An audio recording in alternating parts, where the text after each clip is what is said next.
आज हम 8th grade अभ्यास पुस्तिका कक्षा 7 विषय सामाजिक विज्ञान का भाग तीसरा सामाजिक एवं राजनीतिक जीवन 2 के अध्याय 6 संचार माध्यमों को समझना के प्रश्नोत्तर लिखेंगे। ये देखिए अध्याय 6 है संचार माध्यमों को समझना। तो इसका पहला प्रश्न क्रमांक 1 देखेंगे। अब हम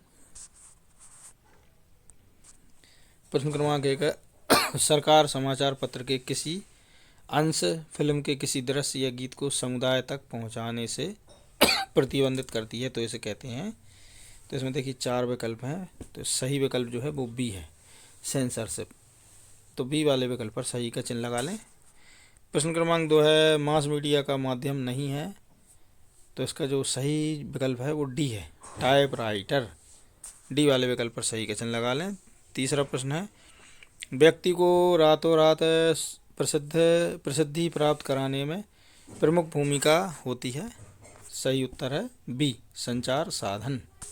बी वाले विकल्प पर सही का चिन्ह लगा लें। प्रश्न क्रमांक है 4 मीडिया शब्द संबंधित नहीं है। इसमें जो सही जो विकल्प है वो सी है, प्रिंटर। सी वाले विकल्प पर सही का चिन्ह लगा लें। अब है रिक्त स्थान। प्रश्न क्रमांक 5 है रिक्त स्थानों की पूर्ति कीजिए। 5वें का ए है टीवी, रेडियो, इंटरनेट, अखबार संचार के माध्यम हैं।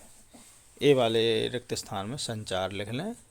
5वें का बी है संचार के माध्यमों से लोग धन भी कमा सकते हैं। तो इसमें बी वाले रिक्त स्थान में धन लिख लें। तीसरा है संचार के वे माध्यम जिनकी पहुंच लाखों व्यक्तियों तक है मास मीडिया कहलाते हैं। तीसरे सी वाले जो रिक्त स्थान है इसमें मास मीडिया लिख लें। अब डी है इलेक्ट्रॉनिक टाइपराइटर 1940 के दशक में दुनिया में आया। तो ये डी वाले रिक्त स्थान में 1940 लिख लें। फिर है ई प्रेस को पत्रकारिता का चौथा स्तंभ माना जाता है। ई के रिक्त स्थान में पत्रकारिता लिख लें। प्रश्न क्रमांक 6 वर्तमान में संचार के प्रमुख साधन कौन कौन से हैं उनके नाम लिखिए। उत्तर है वर्तमान में संचार के प्रमुख साधन रेडियो, टेलीविज़न, इंटरनेट, अखबार, टेलीफोन, कंप्यूटर इत्यादि हैं। अगला प्रश्न है 7वां मीडिया किसे कहा जाता है। उत्तर है मीडिया एक ऐसा शब्द है जो संचार के ऐसे साधनों को संदर्भित करता है जो लोगों तक व्यापक रूप से पहुंचते हैं या उन्हें प्रभावित करते हैं। मीडिया को विभिन्न मानदंडों के आधार पर विभिन्न प्रकारों में वर्गीकृत किया जा सकता है, जैसे कि उद्देश्य, दर्शक, प्रारूप, सामग्री, स्वामित्व और मीडिया की तकनीक। प्रश्न क्रमांक 8 सेंसरशिप से क्या आशा है। उत्तर है सेंसरशिप भाषण या लेखन को बदलने या दबाना या प्रतिबंधित करना जैसे आम भलाई के लिए विध्वंसक माना जाता है।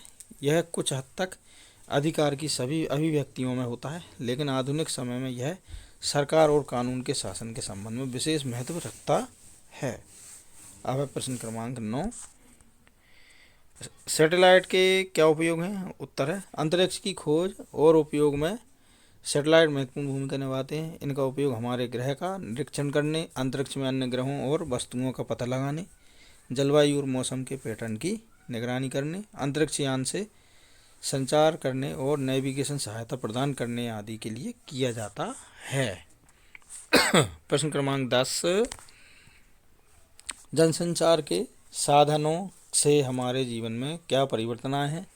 उत्तर है जनसंचार के साधनों के बिना हम वर्तमान जीवन की कल्पना भी नहीं कर सकते हैं। ये केवल हमें ज्ञान प्रदान करते हैं अपितु जागरूक बनाते हैं, वरन मनोरंजन तथा ज्ञान को सुग्राह्य बनाकर प्रस्तुत करते हैं, जो प्रत्येक आयु एवं युवा वर्ग के व्यक्तियों हेतु लाभप्रद बन जाता है। प्रश्न क्रमांक 11 जनसंचार माध्यमों से धन किस प्रकार कमाया जाता है। उत्तर है विज्ञापन, समय की बिक्री।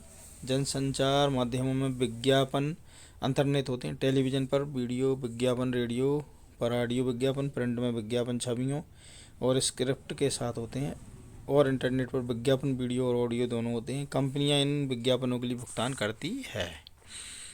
प्रश्न क्रमांक 12 है लोकतंत्र में संचार साधन किस प्रकार महत्वपूर्ण भूमिका निभाते हैं। उत्तर है संचार माध्यम देश और दुनिया के बारे में जानकारी देते हैं। इन सूचनाओं के आधार पर लोग समझ पाते हैं कि सरकार कैसा काम कर रही है। संचार माध्यमों के जरिए लोग सरकार की कार्यप्रणाली और निर्णयों के प्रति अपनी प्रतिक्रिया दे सकते हैं। संचार माध्यमों से लोगों में सरकार की नीतियाँ लोकप्रिय होती हैं। संचार माध्यम से जनमत निर्माण होता है। संचार माध्यमों से लोगों में दूसरों की बात सुनने की क्षमता और इच्छा बढ़ती है। प्रश्न क्रमांक 13, लोकतंत्र में स्वतंत्र संचार माध्यम का होना क्यों आवश्यक है? उत्तर है, सूचना के विभिन्न स्रोतों तक पहुँच से जानबूझकर गलत सूचना देने के प्रयासों को रोका जा सकता है और जनता को अपना निर्णय लेने और अपनी राय बनाने का अवसर मिलता है। यह महत्वपूर्ण है क्योंकि एक कार्यशील लोकतंत्र के लिए व्यक्तियों को निर्णय लेने और स्वायत्त रूप से कार्य करने की स्थिति में होना चाहिए। प्रश्न क्रमांक है 14, टेलीविज़न पर दिखाए जाने वाले कार्यक्रम हमारे जीवन को किस प्रकार प्रभावित करते हैं? उत्तर है, टीवी के जरिए हम लोगों की ग्लैमरस ज़िंदगी देखते हैं और मानते हैं कि वे हमसे बेहतर हैं। टेलीविज़न हमारी शिक्षा और ज्ञान में योगदान देता है। वृत्तचित्र और सूचना कार्यक्रम हमें प्रकृति, हमारे पर्यावरण और राजनीतिक घटनाओं के बारे में जानकारी देते हैं। टेलीविज़न का राजनीति पर बहुत बड़ा प्रभाव है। उत्तर है, प्रश्न क्रमांक 15, स्थानीय संचार माध्यम के रूप में समाचार पत्र का महत्व लिखिए। उत्तर है, समाचार पत्र सबसे दूर दराज के क्षेत्र में भी आसानी से उपलब्ध है। वे बहुत किफ़ायती भी हैं, जो वास्तव में कम लागत पर बहुत सारी जानकारी देते हैं। सबसे महत्वपूर्ण बात यह है कि समाचार पत्र विभिन्न भाषाओं में प्रकाशित होते हैं, जिससे सभी क्षेत्रों के लोगों के लिए अपनी स्थानीय भाषा में समाचार प्राप्त करना आसान हो जाता है। प्रश्न क्रमांक 16, मास मीडिया से क्या आशय है? मास मीडिया के 3 साधनों के नाम लिखिए। उत्तर है, मास मीडिया का मतलब है सूचना, मनोरंजन और समाचार को बड़े पैमाने पर लोगों तक पहुंचाने के लिए इस्तेमाल की जाने वाली तकनीक है। मास मीडिया के जरिए एक साथ कई लोगों से संपर्क किया जा सकता है। मास मीडिया के कुछ उदाहरण ये रहे: टेलीविज़न, रेडियो, समाचार पत्र, पत्रिकाएं, इंटरनेट।